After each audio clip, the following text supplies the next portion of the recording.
Olá, me chamo Luísa de Marilac. Inicialmente desejo agradecer a Márcia Muniz, presidente da Aporte e gestora da Abrat, e também a Lucila Turrini, que é diretora da Uniabrat e vice-presidente da Aporte. Agradeço também a todos os países participantes deste evento. Minha formação profissional é como terapeuta holístico, psicanalista, também trabalho com terapia sistêmica e o tema da minha palestra é Ciência e Oráculos, técnicas de leitura do campo energético. No decorrer da palestra, nós vamos falar sobre a ciência em relação aos oráculos e eu vou me ater a um oráculo em específico, o Mahalila. Qual a relação dos oráculos com a naturopatia? Aqui eu separei oráculos que são bem populares, bem conhecidos. O I Ching, o Mahalila, que é um jogo hindu, e o tarô. Eu conheci o Mahalila no ano de 2019 e foi uma época de crise que eu estava passando, mudanças e muita coisa se transformando. E uma amiga que estava terminando a sua formação como facilitadora do jogo, ela é como um estágio, né, ela tinha que fazer o jogo para outras pessoas. E ela me convidou. O jogo foi fantástico, fantástico e uma modificação que logo em seguida eu procurei, os estudos do Mahalila. E eu me formei como facilitadora no ano de 2020. O tarô, ele já me acompanha há bastante tempo. Os oráculos fazem parte da minha vida, são parte da minha trajetória. E quando conheci o tarô, eu era adolescente. Eu era adolescente e confesso que para mim, o interesse era em ver o futuro. Só que as coisas foram se transformando com o tempo. Logo depois que eu passei pela primeira iniciação do Reiki, isso há mais de 30 anos atrás, depois retomei os estudos do Reiki, para que eu pudesse complementar todas as etapas e trabalhar com ele hoje como mestra em Reiki. Mas quando ele entrou na minha vida, o estudo de um dos símbolos, ele tem 22 traços. E isso me chamou a atenção, porque o tarô tem 22 arcanos maiores. E aí começou uma busca também, eh, de estudos mais profundos. Aí vem a relação da ciência com os oráculos. Eu cito aqui o oráculo em primeiro lugar, exatamente pela história que eu acabei de contar. Eles fazem parte da minha vida. Então, eu venho evoluindo à medida que estudo e compreendo um pouquinho mais sobre essas ferramentas terapêuticas. A ciência tem sua forma de trabalho. Ela faz experimentos, ela observa e assim ela encontra hipóteses e caminhos. E isso também me chamou a atenção porque eu comecei a me observar. A vida é uma experiência. E cada um passa pela vida com os seus experimentos, com os seus encontros e desencontros, mas quando a gente começa a se observar de uma maneira mais intensa, e é nesse momento que os oráculos entram como peça fundamental nessa observação. Ciência e oráculos, quando unidos, têm uma potência muito grande. E o jogo, de uma forma ou de outra, ele incentiva o cliente a se conhecer. Porque é uma forma de você, não digo driblar o ego, mas de você trazer este ego para uma proximidade da terapia. Aqui nós vamos começar agora a falar sobre o Mahalila, um jogo hindu que não se sabe quando surgiu. Mas o que nós temos hoje no presente são os escritos de Harish Johari, que foi um escritor, filósofo, músico, um estudante da arte, e a família dele preserva todo esse estudo do Mahalila, que ele associou também nesses estudos à psicologia analítica. Os oráculos, em especial para mim, o Mahalila, é uma ferramenta, potente de trabalho. Ele auxilia o terapeuta. O sentido que faz o Mahalila para mim é exatamente os estudos da ciência em relação ao campo de energia, aos sentimentos. Agora nós vamos passar aqui ao tabuleiro do jogo em si. Um dos livros que vão estar listados no final da palestra, os livros que são para mim fontes de conhecimento muito importantes para a realização do meu trabalho. Antônio Damasio, ele nos fala sobre, em primeiro lugar, vir o sentimento e não o verbo, e não a verbalização ou a expressão de alguma coisa. E os antigos provavelmente sabiam disso, porque aqui nós temos os elementos que compõem esse tabuleiro. Cada linha do tabuleiro, são 8 linhas, está relacionado a um elemento. Essa primeira linha do jogo, o elemento terra, um elemento sólido, ele representa o físico e também está associado à concretização. Não adianta eu ter uma ideia no centro superior, acima da minha cabeça, eu abrir uma terceira visão e ter insights e não colocar isso em prática. É a mesma coisa de eu falar que eu vou fazer uma palestra e ela não vai acontecer sozinha. Se eu não sentar aqui, se eu não gravar essa palestra, se eu não montar os slides, ela não acontece. Então, existe uma ação, uma disciplina, um querer, uma vontade. Esse chakra, ele está relacionado à sobrevivência, à materialidade. A próxima linha do tabuleiro corresponde ao elemento água. Aqui nós temos os relacionamentos, a flexibilidade, estar aberto às mudanças, o deixar fluir e fruir a vida e ter prazer de estar vivo. O elemento água, ele está relacionado à sexualidade, a o gostar de si mesmo, né? Ter prazer de sentir a vida em si mesmo. O elemento fogo corresponde à terceira linha e ao chakra do plexo solar. É aqui que nós temos o nosso poder de ação, o nosso poder pessoal. E precisamos utilizar desse poder da nossa individuação para dar prosseguimento ao nosso autoconhecimento e evolução da nossa espiritualidade.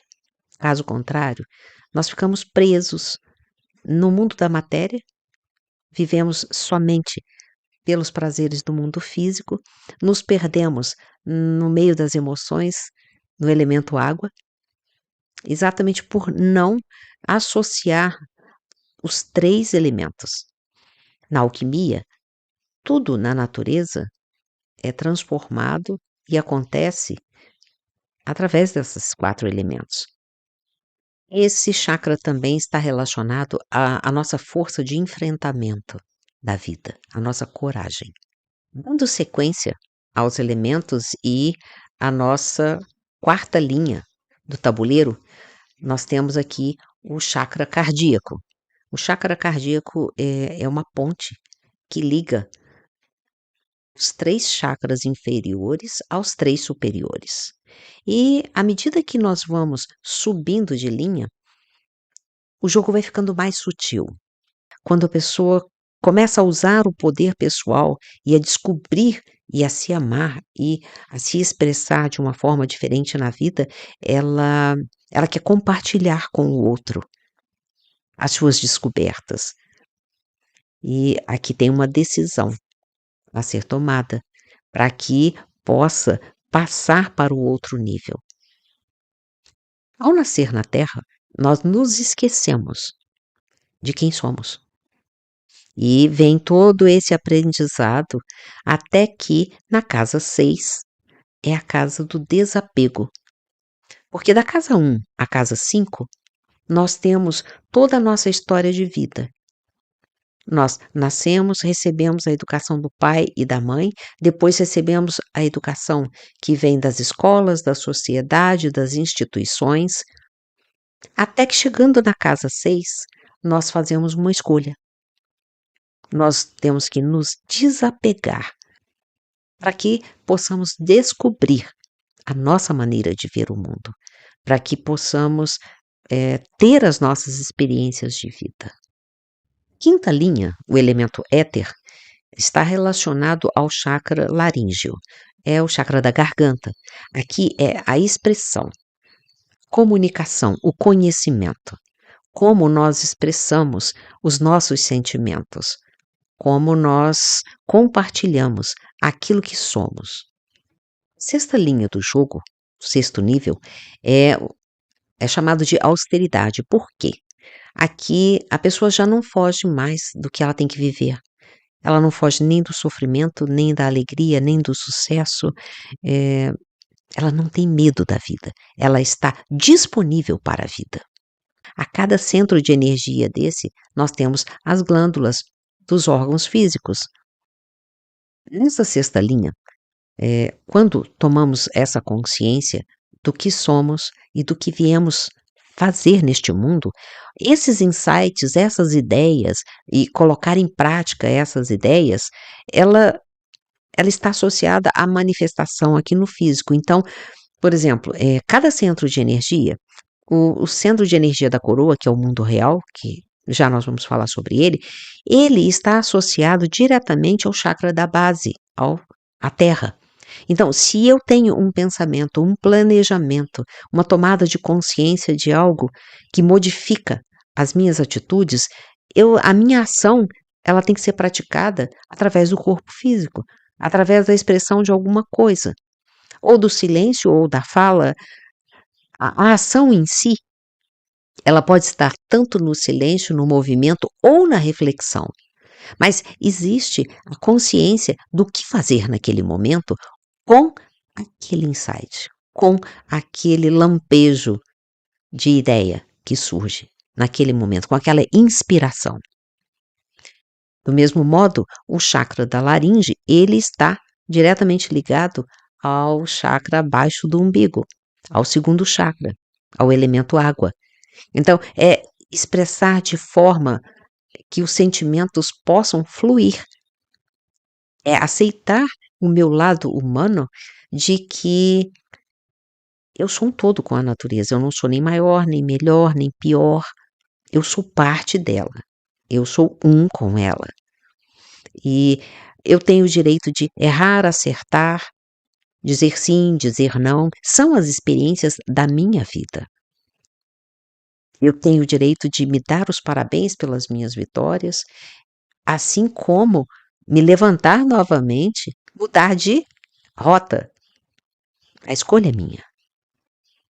A força desses 3 centros inferiores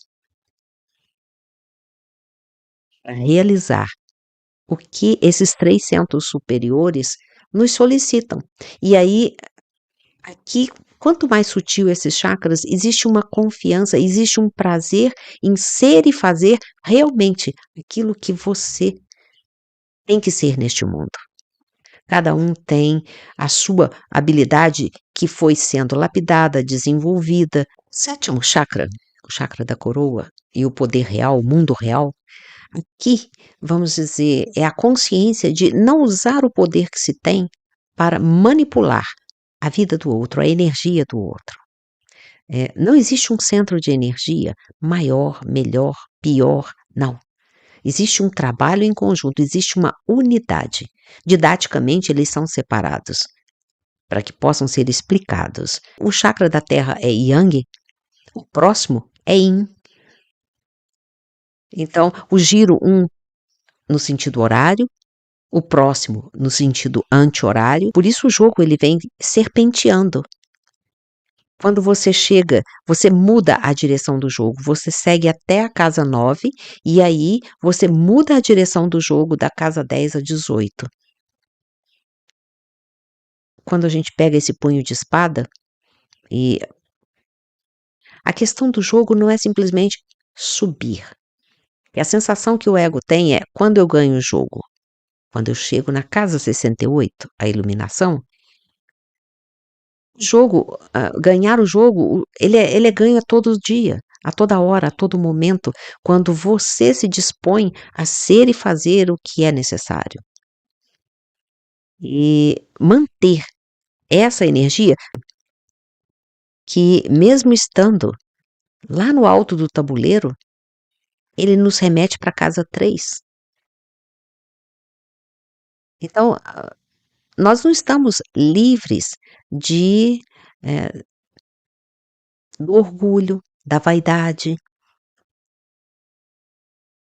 e a compreensão desses valores e não é um julgamento, mas é você saber que se amar, se respeitar, é você ter algo para dar ao outro. Porque se você não tem nada em si mesmo ou não busca nada em si mesmo, você vai buscar onde?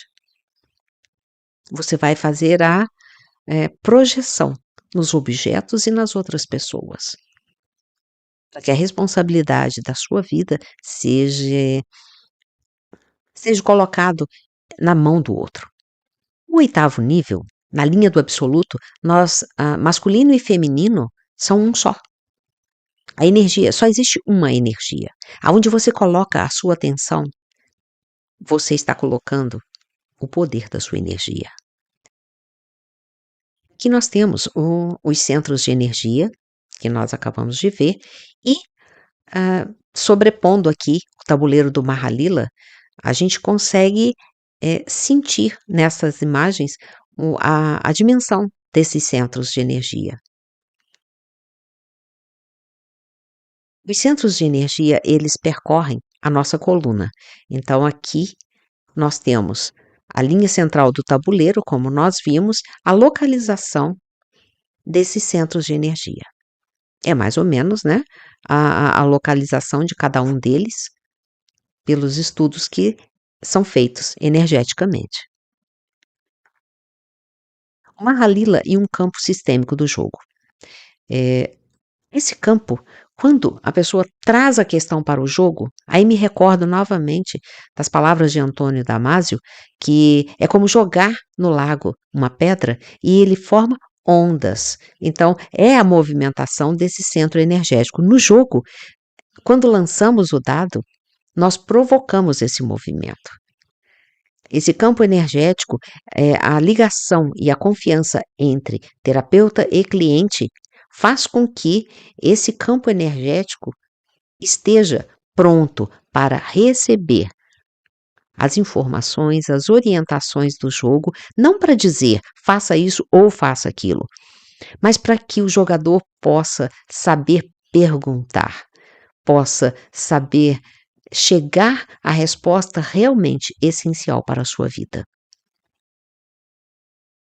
A psicologia analítica e o Mahalila, unidos, nos levam a conhecer de uma forma mais intensa e profunda os mecanismos de defesa, as barreiras que colocamos de forma muito sutil para não ser, não fazer o que é necessário. E nem sempre percebemos a nossa procrastinação. Atraímos fatos e acontecimentos para justificar a nossa inércia. As máscaras são utilizadas dentro dos vários mundos que vivemos: a família, a sociedade, a escola, e são os papéis também que exercemos.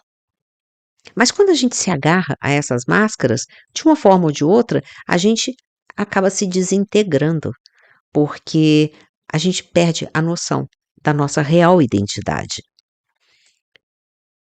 Essas máscaras, elas surgem através também de padrões de comportamento. São padrões repetitivos de comportamento que não percebemos. Quando procuramos a terapia, quando procuramos o jogo, nós somos levados a nos desapegar de tudo isso, desses padrões comportamentais, para encontrar a nossa essência, sem medo de ser, de errar, de fazer, tem prazer de viver, independente dos desafios que aconteçam, porque as pessoas também têm uma triste ilusão de que vou fazer terapia, não vou ter mais problemas. O terapeuta também é um ser humano. E eu acho muito interessante ele poder também ser atendido por um outro terapeuta, para que ele possa tratar também as suas questões.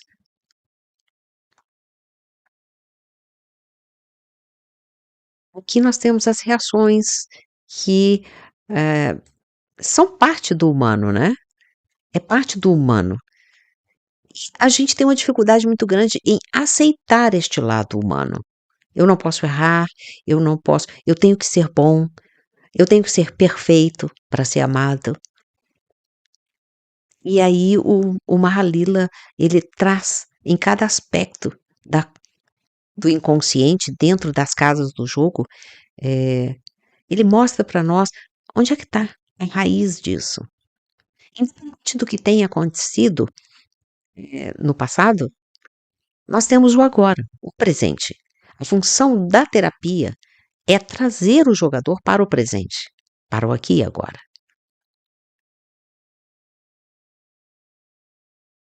Estamos nos encaminhando para o final da palestra, e essa foi a questão levantada no início dela. Qual a relação dos oráculos com a naturopatia? É uma relação dinâmica que integra conhecimentos. E a naturopatia mais os oráculos é uma potencialização da terapia de autoconhecimento. Os oráculos e a naturopatia, eles despertam o grande jogo da vida que existe dentro de cada jogador, que somos nós. Os oráculos, eles são ferramentas poderosas que se apresentam com a mesma linguagem do inconsciente. Tornar-se um bom jogador é uma transformação diária. Só mesmo aceitando o convite da vida, a cada dia que ela se apresenta com novos momentos, com fechamentos de ciclos de vida, a gente sente que já está diferente o momento, de que você está deixando todo um processo de aprendizado e se encaminhando para novas oportunidades. O equilibrar-se, como disse Einstein, é estar em movimento. E o significado da sigla LEME, liberdade, luz, expansão, mudança efetiva de vida. Foi uma inspiração que veio e aqui nós temos o ser com os seus centros energéticos ligados ao Mahalila, os dados do jogo, e o tarô, que é uma fonte de conhecimento fantástica. Quando eu iniciei os trabalhos do Mahalila, logo veio a inspiração dessa marca, Cubo da Vida Sincronicidade. Ao centro, o cubo, né? Ao centro da flor da vida, e com a evolução dos trabalhos, foi montada a terapia Leme, que é a junção dos oráculos, da ciência e de várias formas e técnicas de leitura energética, de leitura do inconsciente. O Equilibre-se, ele é a explicação da terapia Leme, dos 9 passos, e dentro dos 9 passos, a iniciação do Reiki. O cliente ele é iniciado dentro da terapia Leme ao Reiki 1 e 2, e ele é guiado nas suas autoaplicações, nas suas primeiras autoaplicações. Então, ele se torna responsável e conhecedor dos seus centros energéticos, do seu corpo físico, emocional, mental e espiritual. Eu agradeço novamente a todas as pessoas que estão assistindo a este evento, a todos os terapeutas participantes e a direção de tudo isso a todos os países que se encontram aqui nesta jornada. O meu contato para que possamos tirar dúvidas, trocar ideias, conhecimentos, e eu estou à disposição. Aqui estão os livros, né, que eu havia prometido e acredito que vai ficar disponível, os slides e a gravação dessa palestra para que as pessoas possam assistir. E aqui estão os outros livros. E mais uma vez, muito obrigada.